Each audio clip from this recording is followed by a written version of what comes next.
मध्यमेश्वर पंच केदारों का दूसरा केदार। तो चलिए आपको मैं इसी खूबसूरत यात्रा पे लेके चलता हूँ। आज है मेरा डे 1 और मैं स्टार्ट करता हूँ जर्नी अपनी ऋषिकेश रेलवे स्टेशन से।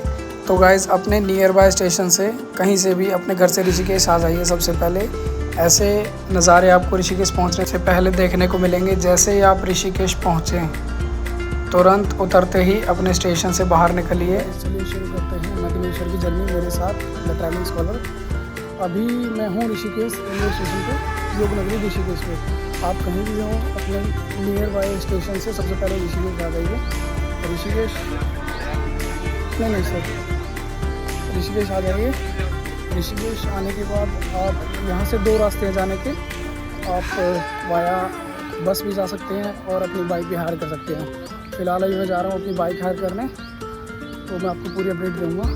देखते रहना, बने रहिए मेरे साथ ब्लॉग में। तो गाइज़ काफ़ी सर्च करने के बाद मुझे ऋषिकेश में एक बहुत बढ़िया एजेंसी मिली, सिमरन बाइक रेंटल सर्विस।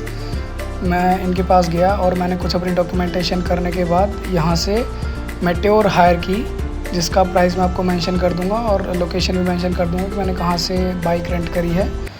सारी डॉक्यूमेंटेशन करने के बाद मैंने अपनी बाइक को प्रॉपरली चेक किया कि कहीं से ब्रेकेज तो नहीं है या फिर कहीं भी टूट फूट नहीं है, बाद में कोई इशू ना आए। इस चीज़ के लिए सारी चेकिंग पहले ही कर लेनी है आपको। बाइक हायर करने के बाद मैं और मेरा भाई अंकित हम दोनों निकले मध्यमेश्वर की यात्रा पे। तो जैसे ही हम मध्यमेश्वर के लिए निकलते हैं तो रोड कुछ थोड़े टूटे हुए थे, कुछ झटके हुए थे। एज़ यू नो मानसून का मौसम है, लेकिन नज़ारा बहुत औसम था। इस चीज़ को देखते हुए हम आगे बढ़ते रहे। गाइस कुछ ऐसे नज़ारे देखने को मिलेंगे आपको। हम लोग का मन नहीं कर रहा है आगे जाने के लिए, क्योंकि यहाँ कुछ वादियाँ ही ऐसी हैं। ये देखो गाइस। तो गाइस कुछ 80-90 किलोमीटर की राइड करके हम लोग पहले स्टॉप पे पहुँचे, जो कि है देवप्रयाग। ये लोकेशन है।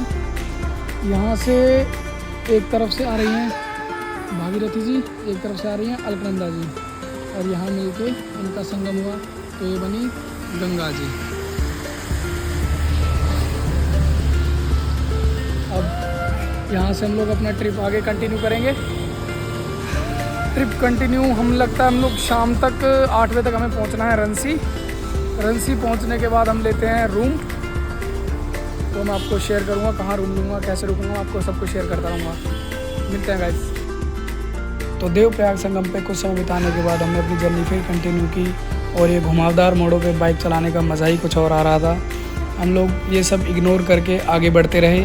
जैसे आप लोग श्रीनगर क्रॉस करोगे तो आपको ये नदी का बहुत बड़ा टर्न मिलेगा, बहुत अच्छा। यहाँ आके थोड़ा बैठिए, सुकून से टाइम अपना स्पेंड करें। अगर आप अपने कपल के साथ आते हैं तो और अच्छा रहेगा आपके लिए।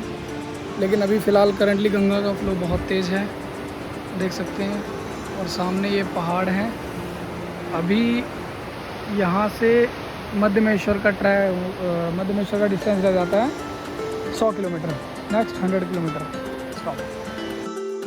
श्रीनगर से 15 किलोमीटर ड्राइव करके हम लोग पहुँचे माता के मंदिर, पंच केदार की रक्षक देवी धारी देवी मंदिर के पास।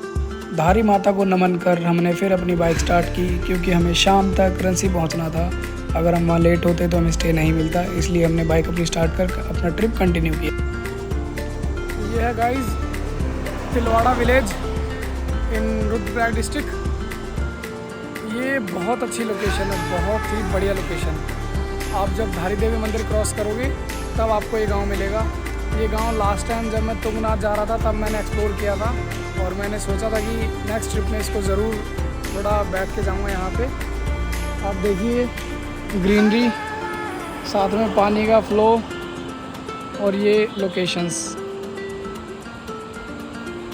यहाँ शांति से आइए, बैठिए और आनंद लीजिए।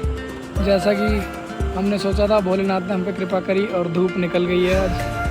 आज है 14 अगस्त, और हम अपने मध्यमेश्वर टेम्पल से सिर्फ़ और सिर्फ 50 किलोमीटर दूर रह गए हैं अभी। अब यहाँ से हम नेक्स्ट स्टॉप सिर्फ़ और सिर्फ रंसी में ही लेंगे और फर्दर वहाँ रूम वगैरह लेके रहेंगे। वहाँ का अपडेट मैं जल्दी ही दूँगा आपको। आप तब तक लोकेशंस एंजॉय करिए गाइस।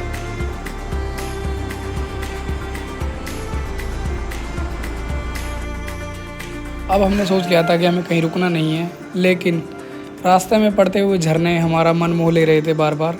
हमने फिर भी अपनी बाइक कंटिन्यू रखी और झरनों को देखते हुए हम आगे बढ़ते रहे। थोड़ी देर के हमने एक झरने पे स्टॉप लिया, लेकिन फिर हमने आगे कंटिन्यू किया अपना ट्रिप। तो ये है गाइस ऊखी मठ। यहाँ से रंसी गांव का डिस्टेंस रह जाता है ओनली एंड ओनली 25 किलोमीटर, और 25 किलोमीटर के बाद आगे होगी 18 किलोमीटर की ट्रैकिंग, जिससे कि हम पहुँच पाएंगे मध्यमेश्वर। मध्यमेश्वर पहुँचने के लिए आपको गोंदार बनतोली से होते जाना पड़ेगा। बनतोली का शायद ब्रिज टूटा हुआ है, मैं अगर होगा तो आपको आगे वीडियो में कवर करके दिखाऊंगा। पानी के इस तेज बहाव को क्रॉस करके हम लोग बढ़े आगे और हम लोग पहुँचे रंसी गांव में। तो गाइज़ टाइम हो गया है 6:45। हम लोग सुबह चले थे 11 बजे समथिंग ऋषिकेश से। अभी हम लोग पहुंच गए हैं रांसी में, और हमने यहाँ पे काफ़ी ढूंढने के बाद हमें एक गेस्ट हाउस मिला, बुरांश टूरिस्ट लॉज। यहाँ पे बेसिकली कमरे वगैरह सब अलाउड हैं यहाँ पे। ये भैया ये बुरांश टूरिस्ट लॉज हाउस है, यहाँ पे कमरे वगैरह अलाउड होते हैं ना। आपका शुभ नाम सर? रणवीर बिस्ट। तो यहाँ पे कभी भी आ सकते हैं, मतलब एनी टाइम आ सकते हैं यहाँ पे। ठीक है, यहाँ आने के लिए आपका कॉन्टैक्ट नंबर क्या रहेगा?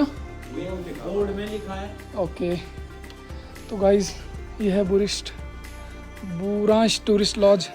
आप कभी भी आएँ तो यहाँ पे रुकें, बड़ी अच्छी जगह है। गाइज़ ये था मेरे डे 1 का व्लॉग, ऋषिकेश से रांची तक का सफ़र, जिसमें कि मैंने आपको प्रॉपर दिखा दिया है कहाँ से कैसे बस पकड़नी है, या अगर आप बाइक से आना चाहते हो तो बाइक कहाँ से हायर करनी है।